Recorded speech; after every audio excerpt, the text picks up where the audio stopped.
여러분 길거리에서 예수 믿으십시오 소리치는 거 그거 자체가 전도라고 할 수 있겠습니까? 어떤 사람은 그거 자체를 되게 강조를 해요. 예수 천당 불신지옥 하면서 제가 얘기했잖아요. 제가 한국에 갔을 때 광장시장에 하는데 광장시장 입구를 돌아다니면서 먹는 것들만 밝히는 너희들이요. 그러면서 아니 뭐 꽃 하나 먹는데 그렇게 얘기하면 어떡해. 마음이 어렵잖아. 다 지옥 가. 왜 그렇게 하면서 전도를 하냐고. 그러면서 나는 보니까 피켓 냅두고 저기서 뭐 먹고 있대. 그게 전도입니까 여러분? 오늘 로마서 10장 11절에서 15절 말씀 좋은 소식을 전하는 자들의 발이여 라는 설교 제목으로 여러분 함께 말씀 나누시도록 하겠습니다. 우리 같이 교독하실게요.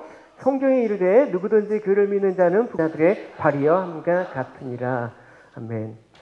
사도 바울은 유대인들이 가지고 있던 배타적인 선민의식 가운데 그 가장 고질적인 거냐면 율법에 대한 것입니다. 그 율법은 사실 좋은 거거든요. 근데 그 본질적인 이해함이 없이 오직 율법의 행위로 우리가 스스로 의롭다 여김을 받을 수 있다라는 그 구원에 이르고자 하는 유대인들의 열심에 대해서 그거 잘못된 거라고 단호하게 얘기를 하고 있습니다. 너희들의 열심이 정말 율법의 참된 의미와 본질을 알고 나온 참 지식에서 비롯된 것이 아니다라고 얘기하고 있습니다.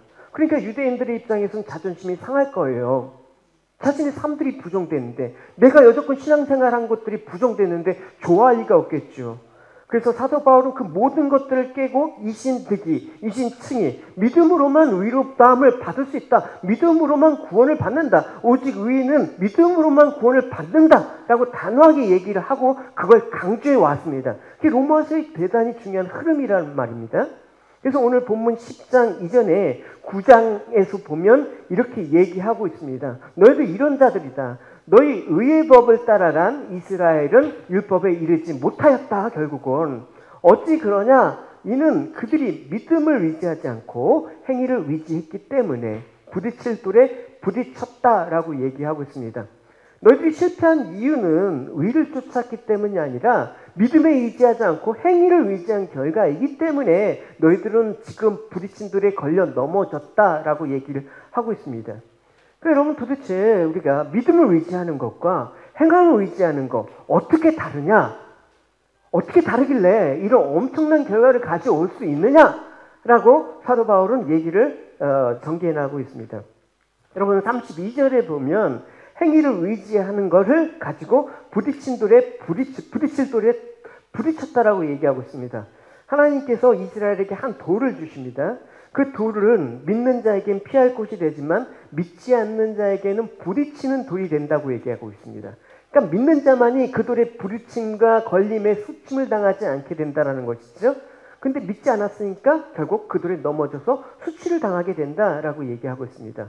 그러면 하나님께서 두신 돌인데 왜 믿지 않았습니까? 믿을 만한 돌이 아니었기 때문에.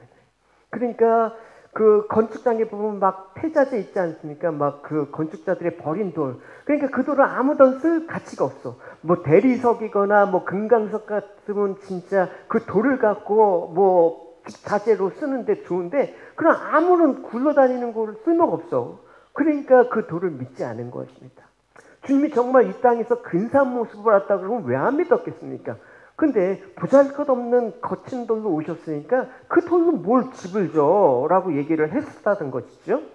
그러니까 그 돌을 믿고 의지하다가 자기가 지금까지 멋진 집을 인생이라는 멋진 집을 지어갖고 성공하고 싶다라는 그것들을 줄 수가 없는 거야. 그 불안한 거지.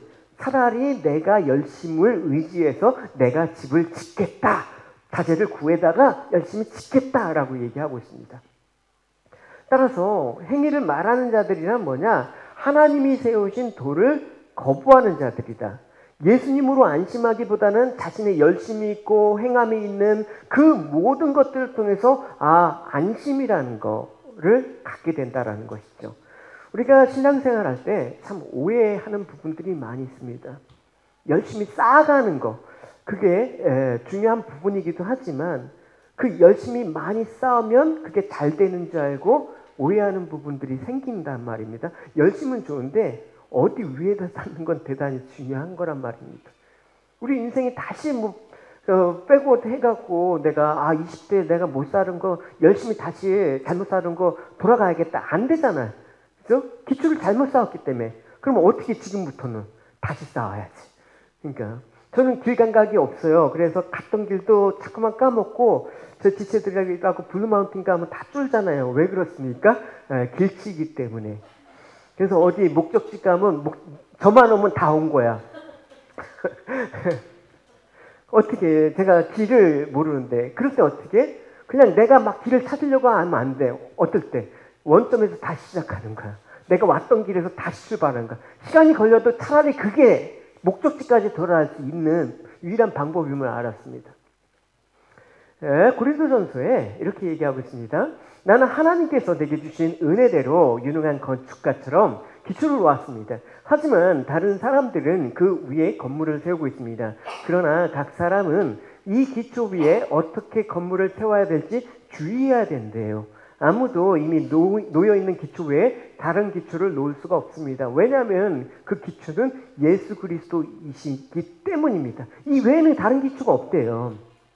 다시 말해서 우리가 많이 쌓는 것이 중요한 거 아니라 우리 열심히 중요한 거 아니라 무엇을 내 삶을 기초로 해서 쌓느냐가 더 중요하다는 것이 많이 안 쌓아도 돼요. 열심히 안 해도 돼. 얼마나 쌓았는지 주님께서 우리가 그 양을 보고 평가하시는 게 아니라 너희들이 나를 기초로 해서 쌓아 올린 그 삶들을 보신다는 것입니다. 그게 믿음 안에 있는 삶이라는 것이죠. 우리 삶의 평가는 결국은 많은 걸 이룬 것 같지만 결국 그 부분만 평가가 돼요. 여러분. 그러니까 다른 사람이 보기에 이 터를 쌓을 기초석이 자신의 모든 것을 의지하기엔 단단하지가 않아. 단단한 뭔가 눈에 보이는 화려하고 단단한 그 위에 쌓고 싶어하는 것입니다. 내 학력, 내 재산, 내 명예, 내 건강 이런 거 위에 내가 한번 살아보겠다 하면서 열심히 살아보는데 그 기초가 잘못되면 그건 무너진다라고 얘기를 하고 있습니다. 그게 바로 이스라엘이었다라고 얘기를 하고 있습니다. 주님께서 우리가 잘 아는 산상수훈에 비유해서 이제 마지막 부분을 얘기하시는데 그게 뭐냐면 집을 짓는데 바위 위에 짓는 집, 바위에 집을 지은 사람, 모래 위에 지은 사람을 구별해서 얘기하고 있습니다. 보시면 내 말을 듣고 그대로 행하는 사람은 바위 위에 집을 지은 지혜로운 사람과 같다. 비가 내리고 홍수가 나고 바람이 불어 그 집에 몰아쳐도 그 집은 무너지지 않았다. 왜냐하면 그 집은 바위 위에 지어졌기 때문이다. 내 말을 듣고도 행하지 않는 사람은 모래 위에 집을 세운 어리석은 사람과 같다. 비가 내리고 홍수가 나고 바람이 불어 그 집에 몰아쳤을 때 그 집은 쉽게 무너졌는데 그 무너진 정도가 심하였다. 그러니까 바람이 불었는데 한쪽은 무너지고 한쪽은 무너지지 않았습니다. 집을 부실하게 지었기 때문입니까? 그런 말 없잖아요. 집은 똑같이 잘 졌단 말입니다. 무너진 건 뭐냐? 요인은 뭐냐? 모래 위에 졌느냐? 바위에 졌느냐? 그거의 차이예요. 우리 인생 다 열심히 살잖아요. 열심히 안 사는 사람은 누가 있어요? 다 내 꿈과 이상과 비전을 추구하고 열심히 사는데 그 열심히 어디에 짓느냐에 따라서 바람이 불 때 그게 판별이 된다라는 걸 얘기한단 말입니다. 하나님은 여러분에게 무엇을 세우느냐 묻지 않습니다. 너가 변호사 되고 의사 되고 그거 묻지 않습니다. 그건 여러분들이 하고 싶은 대로 하면 돼. 그러나 무엇을 세우라고 말씀하지 않으셨는데 내가 무엇을 세우고 싶다. 근데 그 기초가 무엇이냐라고 했을 때 나라고 하면 무너지게 된다는 거예요. 그래서 주님께서 말씀하신 건 너희들이 내 위에 그리스도의 의, 그 믿음으로 너희 사람들의 기초가 세워졌느냐? 그걸 물어보시는 거예요. 로마서는 그런 말씀이에요. 여러분 오늘 본문에 우리에게 등장하는 예수님은 어떤 분이신지 오늘 본문은 그래서 이렇게 얘기하고 있습니다. 성경에 이르되 누구든지 그를 믿는 자는 부끄러움을 당하지 않으리라. 언제? 바람이 불어서 집이 무너지면 부끄러움을 당하잖아요. 하루아침에 내가 근사한 집을 지었는데 바람이 불어갖고 천막에 살게 됐어. 난민자 텐트에 살게 됐어. 그러면 부끄러워해. 근데 결국은 마지막 때 무너지지 않는 집에 사는 너희들은 부끄러움을 당하지 않다라는 얘기합니다. 기초가 그리스도 위에 세워졌으니까. 근데 유대인이나 헬라인이나 차별이 없대요. 유대인들은 나만의 구원을 생각했거든요. 근데 열심을 지은 이 집만 하나님께 인정을 받아. 그게 아니야. 차별이 없는 하나님의 그 기초 위에 세운 걸 말하는 거예요. 복음이라는 거죠. 그래서 한 분이신 주께서 모든 사람의 주가 되사 그를 부르는 모든 사람에게 부요하시도다. 할렐루야. 하나님의 의는 유대인이나 헬라인이나 차별이 없다라는 것입니다. 내가 율법을 더 잘 지키고 거룩해 보이는 행함이 많다고 해서 너는 더 위로운 자다라고 하나님께서 평가하지 않는단 말입니다. 주님의 의는 선물이지 우리의 행위가 아니다라는 걸 우리가 계속해서 어느새 까먹고 간격이 묻어지면 다시 한번 리마인드 해야 돼. 주님의 의는 선물이지 행함으로 얻을 수 있는 게 아니다. 주님의 의는 모든 사람에게 차별 없이 동일하게 주어지는 것이다. 이게 부끄러움을 당하지 않게 하시는 주님의 은혜이다 라고 말씀을 하고 있습니다. 그런 측면에서 오늘 본문에 핵심적으로 말씀하신 게 누구든지 주의 이름을 부르는 자는 구원을 얻을 것이다. 그러니까 여러분 이 말을 우리가 되게 오해를 해요. 주님을 부르면 구원을 받는다. 그러면 누구나 구원을 받을 수 있다라는 이 말, 이거를 여러분 한번 우리 측면에서 생각해요. 내가 마음만 먹으면 주님의 이름을 부르고 구원을 얻을 수 있다라는 뜻인가요? 그게 아니에요, 여러분. 제가 제 교회 어떤 관례들이 있잖아요. 오자마자 막 주님을 시인하게 해. 예수 믿습니까? 안 믿어도 그냥 시인하게. 그럼 당신 구원을 받았습니다. 이렇게 해버려. 오자마자 막 트레이를 주고. 물론 군대에서는 그렇게 하지만 교회에서는 주님의 이름을 그렇게 부른다고 구원을 받았다. 이렇게 딱 때려버리면 안 되는 거야.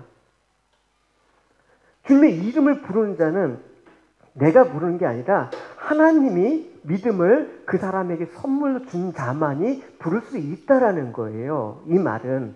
그러니까 누구든지 해당하는 그 의미는 뭐냐면 누구든지 하나님이 작정한 자에게 믿음을 줘서 내 이름을 부를 수 있게 하겠다라는 거죠.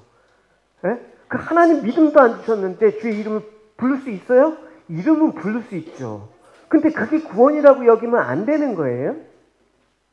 그러니까 결국 믿음은 뭐냐? 나한테는 의의가 없으면 아는 거예요.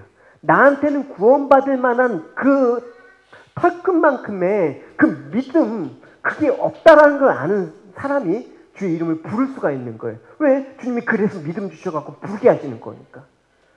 그러니까 예수 믿고 교회 나오고 성경 이해하고 모든 것들이 자신의 위로 된 게 아님을 알게 되는 것이죠. 헌금하는 거, 구제하는 거, 봉사하는 거, 이게 내 의가 아니라 주님께서 나를 부르셔서 믿음 주셔서 그것들을 하게 하셨구나 라고 고백할 때 비로소 하나님을 믿는다라고 얘기하는 거예요. 그래서 행위로 의지하지 않는다라는 얘기가 나오는 거란 말입니다. 그러니까 오늘날 이스라엘과 같은 사고와 그 생각과 방식으로 하나님을 찾는 사람들이 많아요. 그게 믿음이 좋다라고 얘기하는데 성경은 그걸 믿음이 좋다라는 측면에서 얘기한 적이 없어요. 근데 왜 이렇게 믿음의 행위를 강조합니까? 자기 행함은 자기한테 소중하거든. 왜냐하면 행함을 하면 많은 사람들한테 칭송받거든. 저 사람 참 믿음이 있다, 참 신자답다, 착하다, 칭찬을 받는 거든. 그 칭찬이 또 매력이 있거든. 그래서 힘써야 행하는데 열심히 있는 사람들이 많단 말입니다. 행하지 않는 게 하지 말라가 아닌 측면이라 그 행함이 어디에 기반을 두고 있느냐가 저는 중요하다고 생각을 해요. 여러분들은 이제 다르시겠지만 마태복음 15장, 16장에 보면 예수님께서 떡 7개와 물고기 2마리로 그 4,000명을 먹이신 기적이 나와요. 그래서 7강줄이하고 그 남은 그 떡이 있는데 이 기적 후에 이제 예수님께서 무리를 흩어보내시고 제자들과 함께 배를 타고 이제 가시는 거예요. 그러면서 제자들에게 도중에 이렇게 말씀하시는 거죠. 그 무슨 말씀을 하면 이런 말씀을 하시는 거예요. 보시면 수만 명의 사람들이 몰려와서 서로 밟힐 지경이 되었습니다. 이런 기적을 보고니까. 그래서 예수님께서 먼저 제자들에게 말씀하셨습니다. 바리파 사람들의 누룩을 조심하여라. 그들은 위선자이다. 그 외식이란 말입니다. 덮어둔 것은 드러나고 숨겨진 것은 알려질 것이다. 그러니까 예수님이 왜 수만 명의 무리가 따라오는 이 시점에서 제자들에게 바리새인들의 누룩, 위선, 외식을 주의하라고 말씀하셨습니까? 이 장면을 한번 상상해 보십시오. 우리 수만 명이 예수님께 모여들면 자연스럽게 예수님을 이렇게 섬기는 제자들은 어깨에 힘이 들어가지 않습니까? 나 예수님의 제자야. 나 이래 나온 사람이야. 막 이렇게. 당연히 그렇게 들어갈 거예요. 어떤 사람이야. 그러니까 자기들이 뭔가 한 것처럼 생각이 들 거란 말입니다. 근데 이걸 왜 바리새인들을 비교해 주셨냐면, 바리새인들은 그 당시에 존경과 그 사회에서 높은 위치, 특권을 누렸거든요. 더군다나 이제 서기관들이나 율법사들은 더 존경과 명예를 받은 사람입니다. 그래서 그 가르침에 수많은 사람들이 학파, 나는 어디파야, 나는 이라피를 추종해 하면서 수많은 무리들이 추종을 하게 된 게 있죠. 그러니까 추종자가 많을수록 그 사람은 일반 사람들이 범접할 수 없는 신비한 사람으로 그렇게 여겨진단 말입니다. 그러면 뭐가 늘어나겠습니까? 그 사람들 앞에서 방구도 못 끼잖아. 창피해서. 위선자. 그래서 내가 하고 싶어도 그 사람들한테 시키면 안 되니까. 그러니까 위선적으로 보일 수 있는 것들이 점점점 늘어난다라는 거예요. 그래서 예수님께서 말씀하신 거예요. 덮어둔 것은 드러나고 숨겨진 것은 알릴 것이다. 알려진다. 결국 그들이 그동안 몰랐는데 예수님이 오시니까 그들의 위선이 다 드러난 거야. 예수님이 오시기 전까지는 절대 몰랐거든요. 존경과 명성을 받고 또 그러다 보니까 모두 따라와요. 이 모든 것이 예수님으로부터 예수님의 삶을 통해서 그들이 위선이라는 게 드러나니까. 지금 이런 시점에서 제자들에게 너희들도 그렇게 되지 않도록 조심해야 된다. 너 지금 이렇게 수많은 무리들이 있으니까 너희들 대단하게 보이는데 그렇게 되면 안 돼. 누룩을 조심하라는 거예요. 이 누룩이라는 건 부풀어 오르게 하는 거야. 너희들 본질의 모습에서 자꾸만 위장하고 포장한들이 부풀어 오르는 거야. 그거 조심해야 돼. 그러면 타락해버리는 거야. 그래서 이 바리새인들, 이 유대 그 당시 지도자들은 늘 두려워했던 게 있어요. 그들이 위선이 드러날까봐 늘 두려운 거예요. 여러분, 그 두려움이라는 게 본질적으로 어디에서 시초가 됐습니까? 에덴 동산에서 출발했잖아요.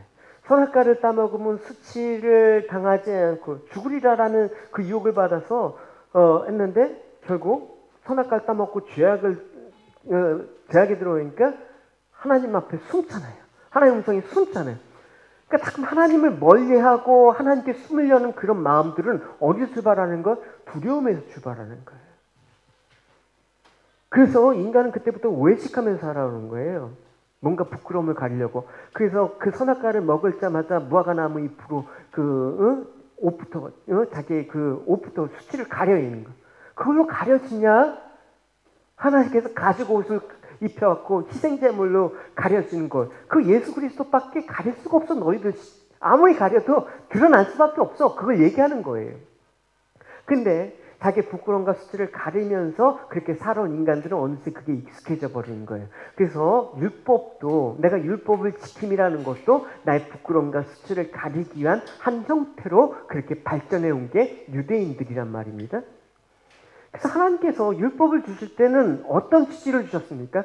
율법을 비춰보면 너희들이 얼마나 죄인인 게 알지. 그리고 너희들은 절대 율법을 지킬 수 없다는 거 알지. 그래서 율법 외에 한 의가 나타나서 그 율법을 완성시키실 분이 누군가를 알기 위해서 율법을 주신 건데, 유대인들은 아니요, 일단 줘보십시오. 저희들 지킬 수 있어요. 라면서 자신만만했어요. 그런데 결국 그렇게 큰 소리 뻥뻥 치면서 율법을 지키겠다고 하는 이스라엘이 율법을 지켰습니까?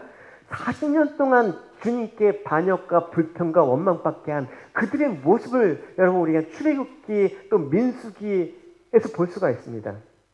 이제 어쨌든 하나님 은혜 가운데 왔어요. 신명기까지 와갖고 이제 출애굽 2세들이 이제 가나안 땅에 들어가는데 모세가 이제 그들을 또 모아놨어요. 너희 그 아버지 때 너희 윗세대들은 그렇게 율법을 지킨다고 했다가 결국 못 지켰다. 다시 우리 계약을 하자. 다시 언약을 갱신하는 장면이 나오죠. 그러면서 모세가 하는 말이 있어요. 너희들도 율법을 지키지 못할 거야. 이 세들한테. 그러니까 자존심 상하잖아요. 뭐가 하겠습니까? 우리들은 지킬 수가 있습니다. 우리는 다릅니다. 나는 다릅니다. 애당교회 다니는 나는 다릅니다. 뭐 이런 식으로 얘기했다라는 거죠. 신명기 보시면 나는 여러분이 얼마나 고집이 세고 말을 안 듣는 사람인지 다 알고 있지롱. 내가 살아서 여러분과 함께 있는데 여호와께 복종하지 않았는데 내가 죽을 다음에 얼마나 더 하겠소. 내가 죽은 다음에 여러분 틀림없이 악한 일을 할 것이지롱. 내가 오늘 여러분에게 주는 명령은 얼굴일 것이요. 그리하여 장차 여러분에게 무서운 일들이 일어나고 말 것이요. 율법의 저주가 너희들한테 퍼붓는 거예요. 여러분은 여호와 보시기에 나쁜 짓을 하고 여러분이 만든 우상 때문에 여호와를 화나게 만들 것이요. 근데 이 신명기 세대 이 사람들도 우리는 다릅니다. 근데 모세 예언대로 됐잖아요, 여러분. 큰 소리 뻥뻥 그거는 여러분 하나님 앞에 용납이 안 됩니다. 결국 행함에 있어서 믿음이 있는 것과 없는 것의 차이는 나의 행함을 내 의를 세우는 데 두느냐 아니면 예수 그리스도의 의 하나님이 세우신 한 의의 기초를 행함을 하느냐의 차이가 있다는 것입니다.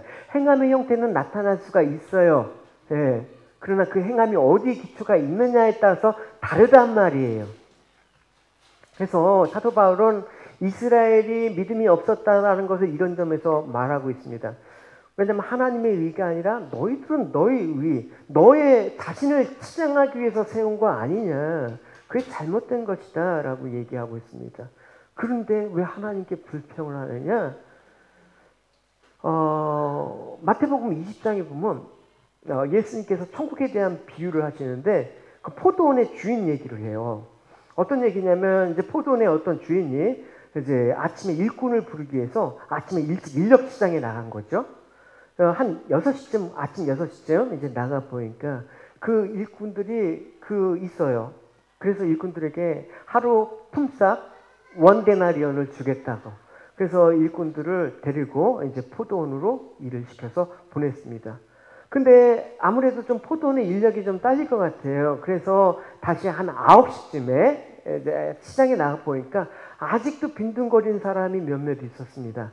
그래서 주인은 그들에게도 가서 일하면 품삯을 주겠다고 하면서 그들을 다시 포도원으로 보냈습니다. 거기까지 9시까지는 좀 괜찮죠. 근데 보시면 한 12시, 오후가 되니까 오후 3시쯤 되니까 이제 여전히 시장에서 놀고 있는 사람들이 있었습니다. 그러니까 이 사람들 보니까 불쌍해 보이거든, 주인은. 그래서 너희들도 일하고 싶지? 그래, 일하자 하면서 늦게라도 보냈습니다. 근데 마지막에 이제 5시, 한 오후 6시면 이게 모두 마치는데 오후 5시쯤에 가보니까 또 일 안 하고 낙심하면서 그렇게 있는 일꾼들을 봤습니다. 그러니까 주님께서 주인이 불쌍해진 거예요. 너 뭐하고 아직까지 여기에서 어슬렁거리고 있냐라고 얘기를 하는 것입니다. 그러니까 그 품꾼들이 얘기하는 거예요. 저희를 써주는 사람이 없어갖고 지금 이렇게 있습니다. 그러니까 불쌍하게 여긴 거죠. 그래서 그래 너희들도 가라 하면서 오후 5시 이제 1시간이면 크로지 않은 그 포도원에 5시에 일꾼들을 내고 또 일을 시키러 보냈단 말입니다. 그러니까 날이 저물었어요. 날이 저무니까 이제 주인이 청지기한테 이제 그 일하는 사람들 불러서 웨이지를 줘라, 하루 임금. 이렇게 해요. 이제 그 다음 벌어지는 그 장면이에요. 보시면 저녁이 되자 포도밭 주인이 관리인에게 말했다. 일꾼들을 불러 마지막에 온 사람부터 맨 처음에 왔던 사람까지 품삯을 줘라. 오후 5시에 고용된 일꾼들이 와서 각각 한 데나리온씩 받았다. 이제 맨 처음에 아침 일찍 들어갔던 고용되었던 일꾼들이 왔다. 그들을 기대했어요. 더 많은 품삯을 받게 되겠지라고 기대했는데 그들도 한 데나리온씩 받았다. 그러자 그들은 포도밭 주인에게 불평을 했다. 여러분 같으면 어떻습니까? 여러분 아침에 일찍 들어간 그 일꾼이라면 여러분 마음은 어떻겠습니까? 이 포도원 주인한테 불평을 여러분 했겠습니까? 나는 안 했을 거야 라고 했겠습니까? 물어보면 대체고 억울할 거라고 얘기를 해요. 그러니까 이 사람들은 그러니까 원망을 하면서 나중에 온 사람은 1시간만 일하는데 우리는 아침부터 종일 수고하고 더위에 그렇게 힘들어서 그렇게 노동을 했는데 왜 똑같이 대해주냐라고 항의를 하게 되는 것이죠. 그때 주인이 이렇게 대답하는 거예요. 뭐라고 얘기하시면, 그러자 포도원 주인이 말했습니다. 친구여, 나는 당신에게 잘못한 것이 없어. 당신들은 한 데나리온을 받기로 나와 약속하지 않았소? 당신 것이나 가지고 돌아가시오. 나는 나중 사람에게도 당신과 똑같이 주고 싶어. 그러니까 유대인이나 헬라인이니까 차별이 없다라는 거 아까 그 말하고 연결을 시키는 거예요. 내 것을 가지고 내 뜻대로 하는 것이 무슨 잘못이오? 나는 자비로운 사람이라서 당신 눈에 거슬려? 나는 베푼 것밖에 없는데 원망을 드려야 돼. 하나님께서 독생자 아들까지 내어주셔서 여러분을 살리기 위해서 보내셨는데 나는 왜 하나님의 입장에서 보면 나는 왜 원망을 들어야 돼?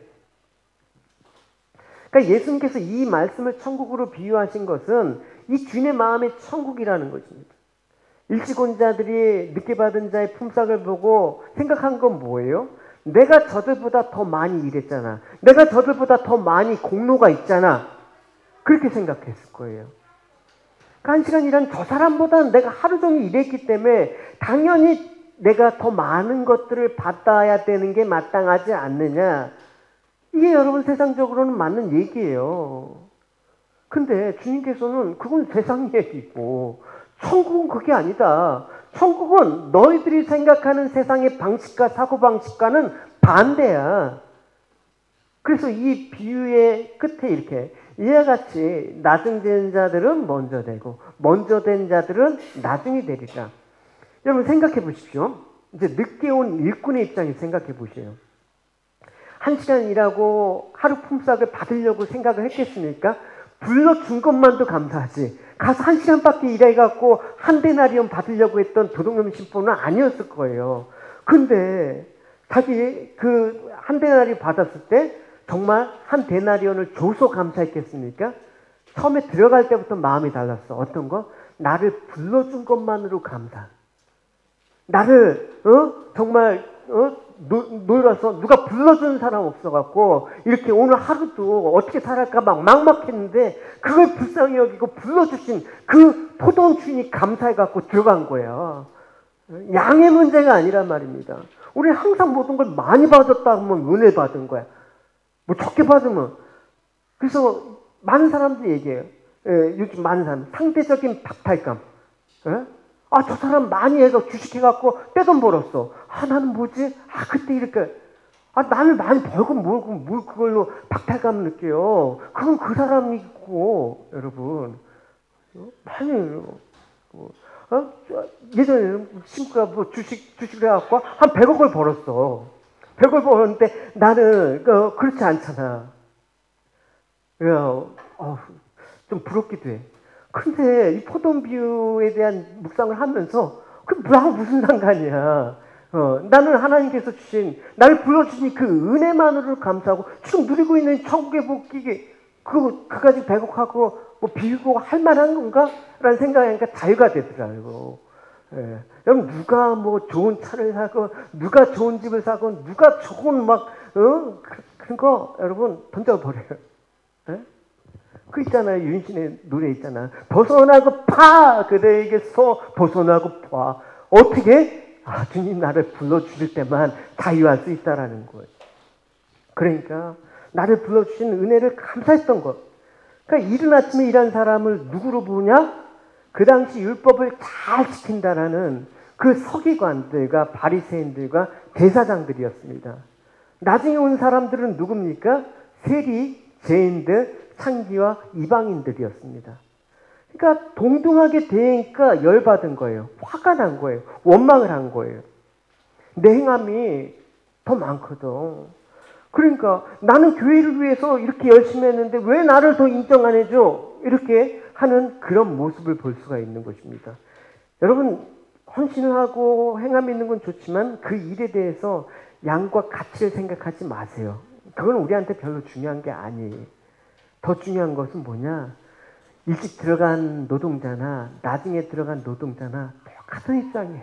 일할 곳이 없어서 오늘 주인이 불러주지 않으면 일을 하지 못하는 사람들 똑같은 처지예요. 저 사람이나 나나 죄인 똑같은 처지예요. 근데 나를 불러주셨다라는 그 은혜를 잊으면 내가 한 양에만 내가 한 행위만 부각이 되고 그렇게 된단 말이에요.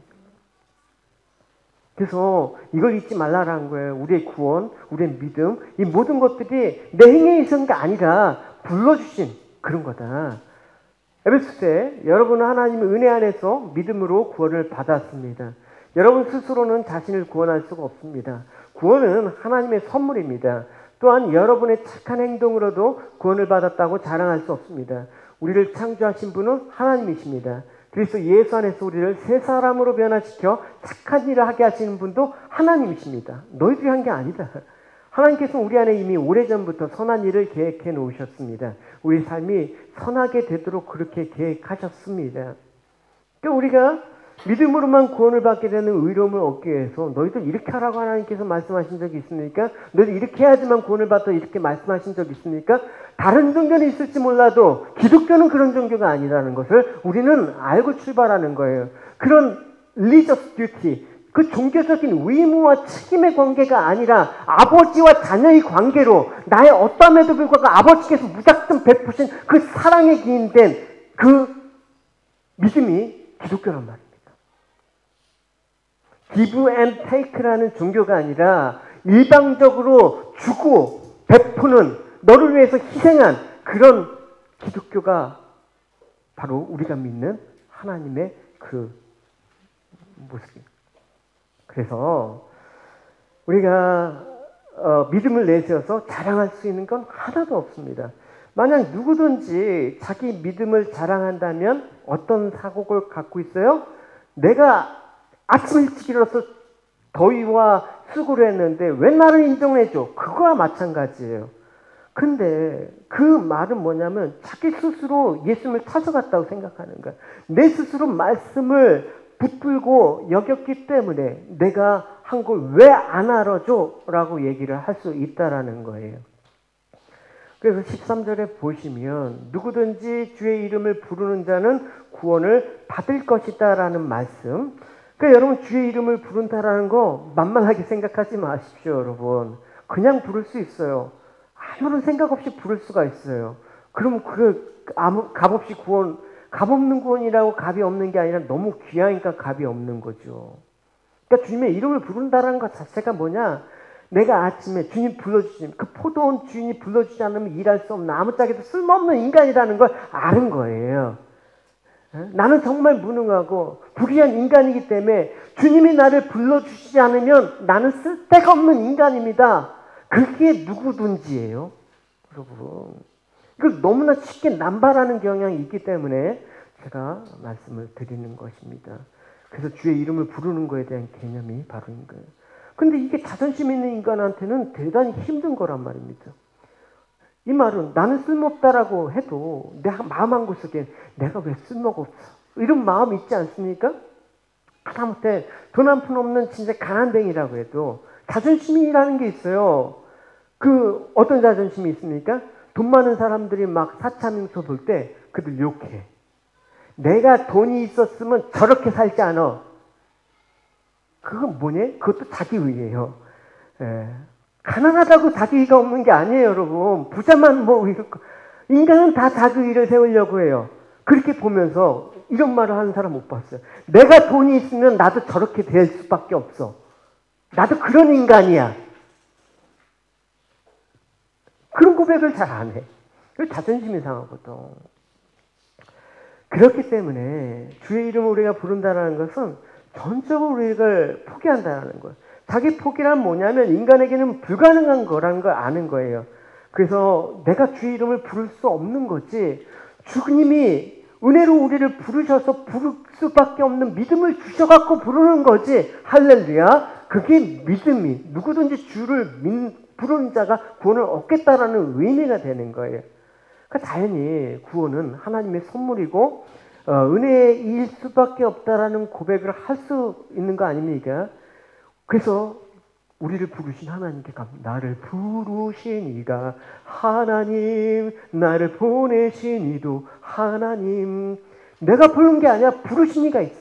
나를 보내신 이가 있어서 내가 나에 된 것은 다 하나님의 은혜다라고 얘기할 수 있는 거 아닙니까?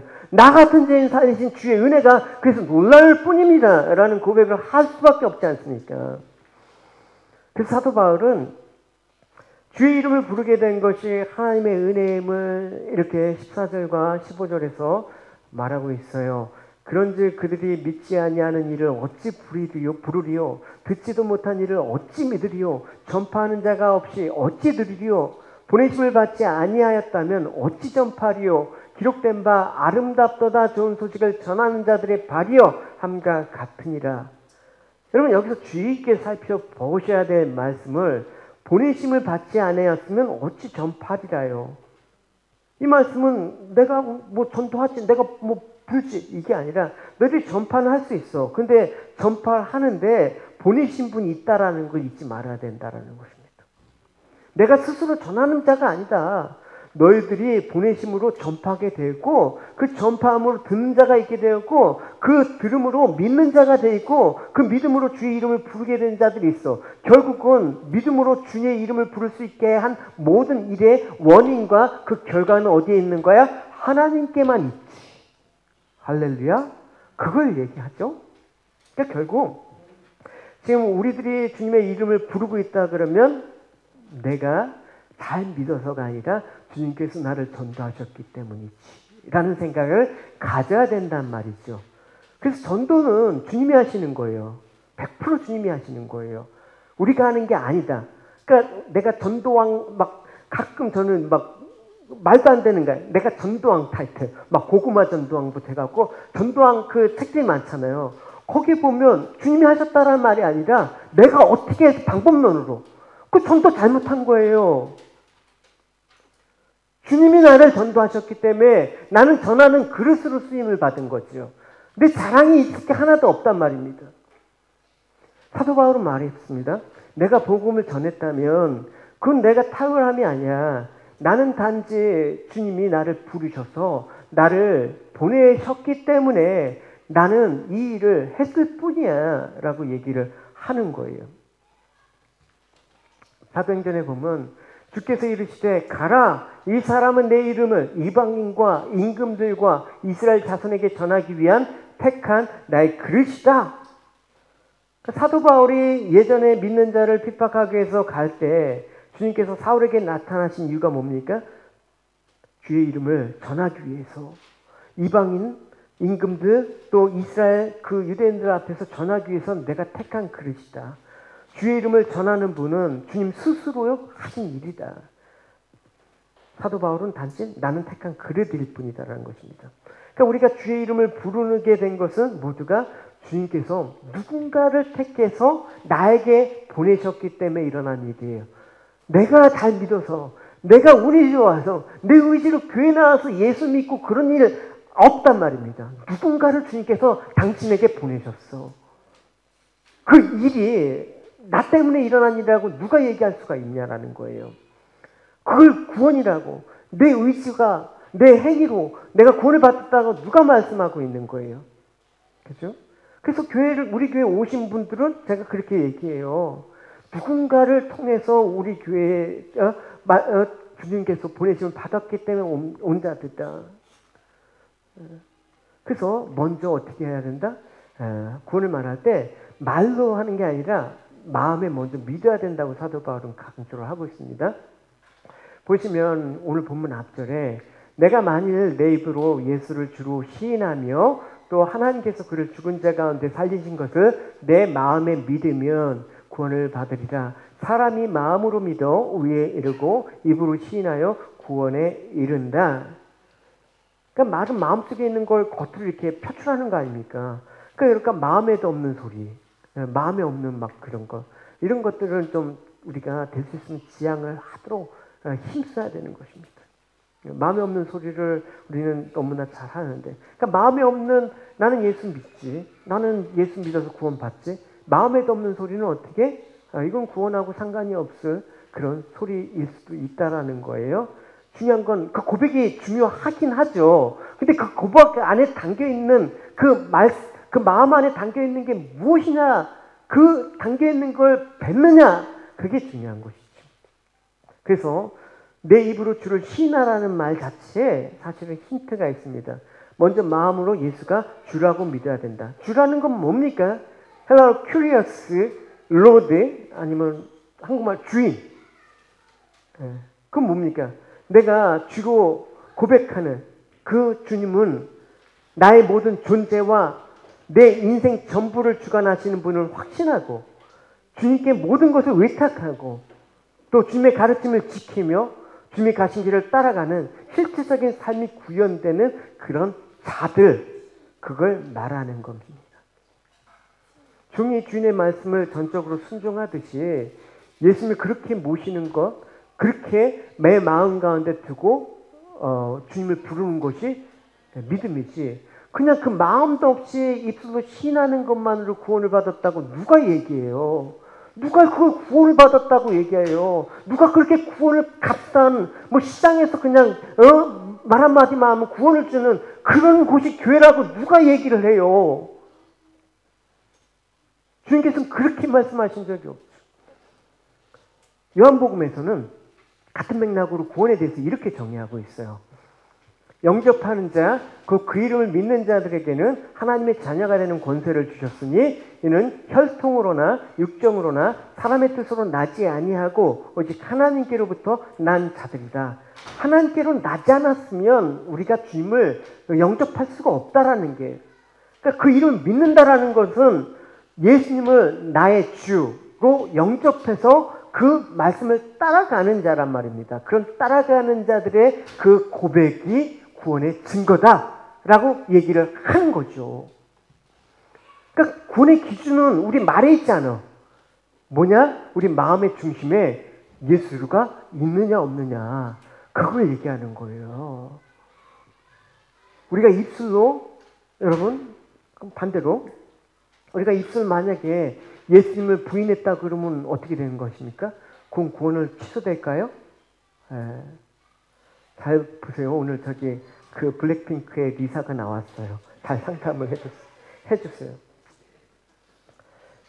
우리가 예수님을 그럼 입술 부인하면 어떻게 됩니까? 이런 고민을 해보잖아요. 영화 사이런스라는 영화를 보면 그 일본에 두 명의 선교사가 이제 갑니다. 근데 두 명의 선교사가 마을 사람들을 이제 전도해갖고 복음으로 해갖고 다 예수 믿게 했는데, 그 일본 막부 시대에 그 사람들이 그 마을 사람들을 이제 자기 정권의 위협이다 생각하고 마을 사람들을 죽이기 시작해요. 그러면서 그 선교사한테 요구한 조건이 있습니다. 너가 만약에 예수를 부인한다면 내가 이 마을 사람들 죽이지 않을 것이다. 매일 한 명씩 막 십자가 매달고 처형하는데 그 두 선교사는 막 마음이 타들어가는 거야. 그래서 그걸 지켜보면서 기도하는 거예요. 주님을 부인하라고 하는데 어떻게 할까요? 그러니까 주님께서 나타나셨어, 마음속에. 그러면서 얘기하는 거야. 나를 밟고 저들을 살려라. 그래서 그 두 선교사들이 주님을 그 사람들한테 부인했어. 그래서 마을 사람들을 살려줬어. 이런 경우 어떻게 해요? 지울까요?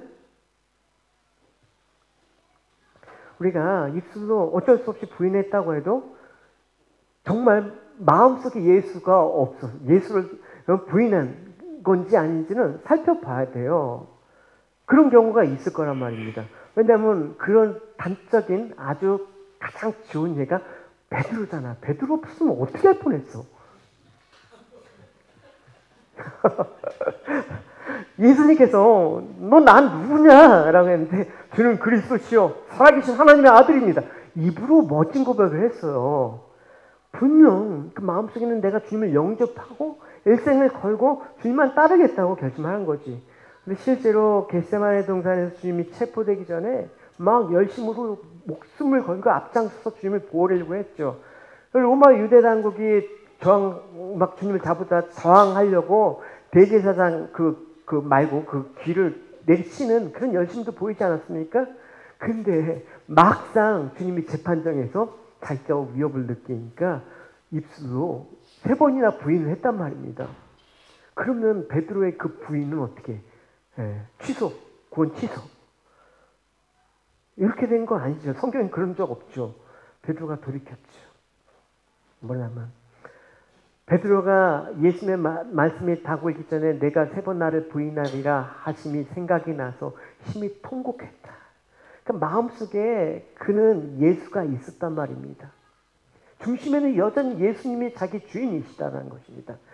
그러니까 당연히 구원이 취소된 게 아니죠. 그럼 왜 이런 일이 생깁니까? 예, 블랙핑크 리사한테 잘 해주세요. 저 이게 BTS 정국이도 다니고 블랙핑크 리사도 다니고 여러분 우리 교회 전도하고 싶은 사람이 있으면 말해요. 뭐 제가 텍스트로 뭘 못해. 예. 그 예수 믿었다고 우리가 예수를 위해서 목숨을 던질 만큼 당장 담겨 있지 않았습니다. 저도 철없을 때요. 예. 내가 예수님 앞에서 부인하지 않겠습니다. 베드로같이 똑같이 했어. 내가 순교 현장에서 가감히 목숨을 던지겠습니다. 초대교회 성도들처럼 사자밥이 되고 십자가에 불이 타는 아니더라도 나는 주를 부인하지 않겠습니다. 그렇게 얘기했는데 지금 바뀌었어. 그때 가봐야지 알겠습니다. 주님. 왜? 우린 여전히 다른 사람보다 심지어는 하나님보다 높이려는 타락한 본성이 여전히 나를 지배하고 있거든요. 그러니까 구원을 받았다고 실수나 제한번 범하지 않은 온전한 본성을 가진 인간은 없단 말이죠. 만약에 저도 베드로와 같은 처지가 됐어도 똑같았을 거예요. 아니면 저는 도망갔을 겁니다. 근데 그가 부인했던 까닭은 뭡니까? 아직까지 성령의 권능이 충만히 임하지 않았기 때문에 그래요. 그러니까 나의 의지와 행위로는 언제든지 배반할 수 있는데 내 안에 성령님이 오시니까 달라지기 시작한 거예요. 달라진 베드로가 어디서 나옵니까? 사도행전에 나오잖아요. 그래서 예수님께서 말씀하셨죠. 다만 성령이 너에게 오시면 너희가 이제 권능을 받고 예루살렘과 온 유대와 사마리아와 땅끝까지 가서 이제 내 이름을 부르리라, 증거하리라 이 말을 하는 거예요. 그러니까 우리 안에 성령님의 도우심이 없이 나는 주님을 위해서 죽을지언정 배신하지 않겠습니다. 이 소리가 통하지 않는다라는 거죠. 그러니까 그 상황이기 때문에 여러분 의지도 좋지만 먼저 기도하세요. 성령님, 제가 주님을 부인하지 않을 수 있는 용기를 주십시오. 힘을 주십시오. 성령님의 도우심만이 그게 가능하게 돼요. 베드로는 입으로 예수님을 부인했지만 성령이 임하시자 정반대의 모습이 담겨져 있는 것이죠. 그날 성전에서 예수님의 부활하신 메시아, 너희들이 죽인 그 예수가 부활하셔서 오늘날 우리에게 말씀으로 살아나셨다. 그 얘기를 하니까 3,000명이 회심한 거예요. 마음에 찔려 회심의 역사가 일어난 거예요. 그러니까 그 당시 주님의 수제였기 때문에 그 당시 예수 믿는 사람들은 잡아다가 죽이는 그런 무시막지한 그런 분위기 있어서 그런 담대한 선포를 누구든지 주 예수를 믿으면 구원을 얻으리라 그 얘기를 왜 했습니까? 그래서 너희들이 뭐라고 합니까? 성령을 받으라. 그거 없이는 불가능하다. 주 이름 부를 수 없다. 라고 얘기하는 거예요. 그 유대 지도자들이 그를 잡아가면서 너 예수 살아난 거 이야기만 하지 마. 그냥 종교로만 전해. 그 얘기를 하니까 어떻게 합니까? 그래도 그들은 베드로와 요한을 다시 불러 절대로 예수 이름을 말하지도 말고 가르치지도 말라 경고했습니다. 그러나 베드로와 요한은 이렇게 대답했습니다. 우리가 하나님의 말씀을 듣는 것과 여러분의 말을 듣는 것 중에 하나님께서 보시기에 어느 것이 더 옳은 것인가 한번 판단해 보십시오. 우리는 우리가 보고 들은 것을 말하지 않을 수가 없습니다. 이렇게 된단 말입니다. 이게 누가 하셨다고요? 내 안에 성령님께서 한 거죠. 자, 누구든지 주의 이름을 부른 자는 구원을 받으리란 말씀은 정말 내 안에서 성령님께서 하셔야지만 나오는 고백이에요. 이 고백, 표면적으로는 잘 안 될 수 있죠. 왜? 아직은 내가 내 삶의 목표가 확 바뀌지 않죠. 내가 지금 예수 믿었다고 뭐 확 바뀌었나요? 여전히 세상께 좋고 여전히 뭐 세상에 성공하고 싶고 그런 거 없는 기독교인이 어디 있어요? 여러분, 그거 없는 게 거짓말이죠. 차라리 그냥 있다라고 얘기하세요. 저 있으니까 주님의 도우심이 필요해요 라고 얘기를 하세요. 애써 위선 떨 필요 없습니다. 나는 돈이 전부가 아닙니다. 돈 좋아해요, 주님. 차라리 얘기하시고 주님의 도우심을 받는 게 솔직한 거 아닙니까? 그래서 비록 우리의 실천은 더딜 수가 있어요. 근데 실천 더뎌도 우리의 삶의 방향들이 또 방식들이 목표가 이제 완전히 턴이 일어나는 거죠. 그게 회개라는 얘기죠.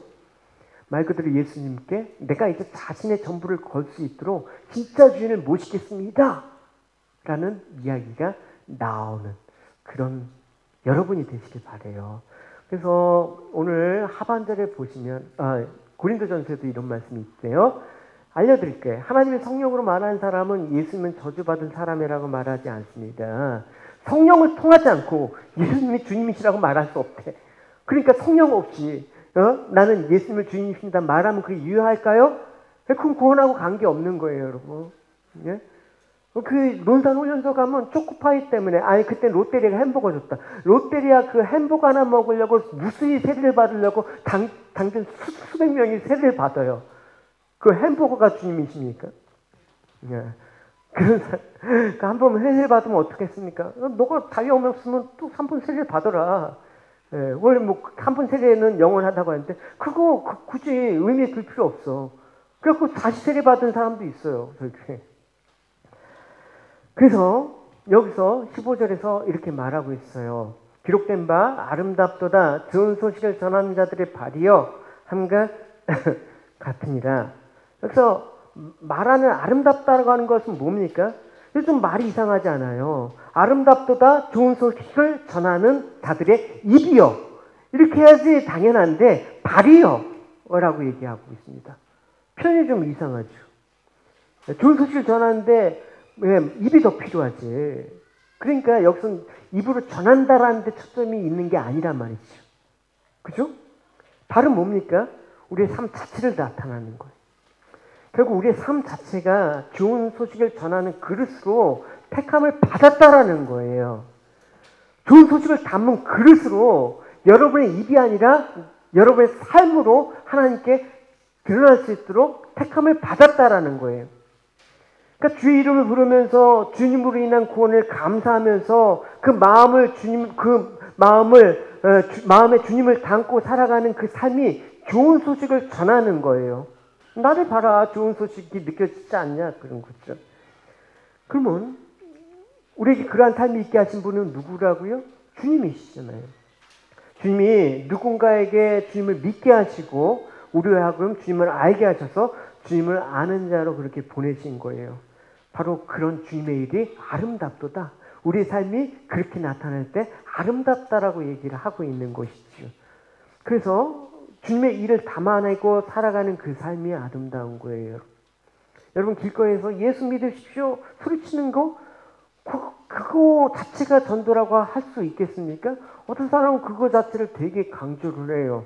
예수 천당 불신지옥 하면서 제가 얘기했잖아요. 제가 한국에 갔을 때 광장시장에 하는데 광장시장 입구를 돌아다니면서 먹는 것들만 밝히는 너희들이요. 그러면서 아니 꽃 하나 먹는데 그렇게 얘기하면 어떡해. 마음이 어렵잖아. 다 지옥 가. 왜 그렇게 하면서 전도를 하냐고. 그러면서 나중에 보니까 피켓 내뜨고 저기서 뭐 먹고 있대. 그게 전도입니까 여러분? 집집마다 나눠주면서 전도지죠. 그건 진짜 치킨집 전단지 취급도 못하는데 그거 왜 그거 하면서 낭비래요. 그 전단지 보고 교회 오는 사람이 요즘 어디 있어요? 네? 주님 믿게 하셔서 구원을 얻은 거에 대한 감사를 드러내는 방식. 내 삶은 내 것이 아니라 주님의 것이라고 생각하시면서 살아가는 그 방식이 전도죠. 네. 그런 거라면 그렇게 길거리에서 외치고 또 전단지 나눠주는 그것도 아름다운 일이 될 수 있어요. 근데 나는 전도 열심히 하는 사람이야. 나처럼 전도해봐. 이런 식으로 우위가 되면 안 되죠. 그러니까 여러분 기껏 자기의 삶들을 자기 것으로 여기고 내 욕심대로 살아가면서 예수 믿으라면 그게 전도가 되겠습니까? 말이 안 되잖아요. 차라리 말이나 하지 말지. 주님의 전도를 방해하는 게 누구냐고요? 나의 삶이죠. 그래서 저와 여러분 이렇게 하나님의 부름받은 인생으로 쓰임을 받았으면 좋겠습니다. 할렐루야. 내가 주님을 알게 되었어. 주님의 이름을 부르게 되었어. 이것만으로도 너무 좋아. 이것만으로도 내가 인생을 살아가야 될 책임과 사명들이 있어서 너무나 감사해. 나를 불러주셔서 그 5시에 들어간 포도원의 그 일꾼 나를 그렇게 불러주신 것만으로 내가 이 세상에 뭘 보잘것 있다고? 내가 가진 것 있나? 내가 잘생겼나? 이 모든 거, 이 보잘것없는 나를 불러줬어. 주님께서 나를 쓰겠다고 하는 이게 얼마나 좋은 거야. 할렐루야. 이 은혜와 사랑이 여러분에게 충만해서 여러분 이 하나님의 은혜를 증거하는 인생 되시기 바랍니다. 남이 이끌어갖고 상대적 박탈감으로 나는 저 사람 저런데 왜 난 이 모양이지? 그렇게 하지 마시고 나에게 불러준 이 자리에서 불러준 그 은혜 감사하시면서 그냥 사세요. 그냥 잘 사시는 게 전도하는 거예요. 네, 우리 함께 말씀 생각하시면서 우리 찬양 드리시도록 하겠습니다. 같이 찬양 드리실 때 우리 같이 일어나셔서 우리 하나님의 은혜, 나를 부르시고 드시고 보내신